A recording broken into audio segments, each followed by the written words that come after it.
from. What is this? Where am I? You're going to do something for me. Account numbers, routing information. You're going to steal $5 million from that account and place it into one of mine. My first episode on the show was the third episode, so the hadn't premiered yet to the great ratings. I didn't get to see the pilot. I hadn't seen anything when I first auditioned, so it really was just an audition based on the material and based on the casting director, and it really was a very simple, pure experience. And I said, I'm just going to have as much fun as I can with it. And then they kept me and brought me back, and then a little bit more, and then I thought maybe I might be a mole or a bad guy, and then I kept it doesn't happen like this normally, where you do one episode, and 15 episodes later, you're heavily involved in the plot, so I'm still counting my blessings on that. That's really messed up.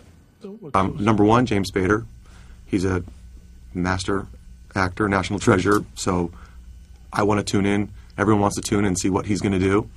And then he's been given, like, the perfect role for him. So that's one. Two, I think the concept of the Blacklist, of having, like, criminals that are so good they're undetectable, is both possibly true and also ripe for imagination. We're going to go find those jammers. We? Yes, you and I in the plural. But I thought I'm waiting for the signal so we can call the cavalry. We are the cavalry. Give me your gun. I've only shot at paper. Pretend they're paper. So we sat down we read our first scene, which was in the GQ boardroom.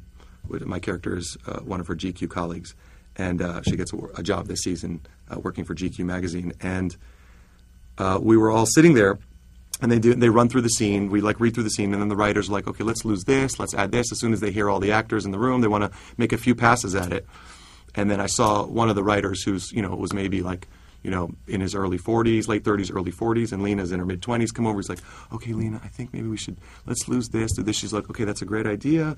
Let's keep this, and this is why. We can always lose it in post, but remember, we had this from the last episode. I think we should keep it for now, but I hear you on a spiritual level, and it's a great idea.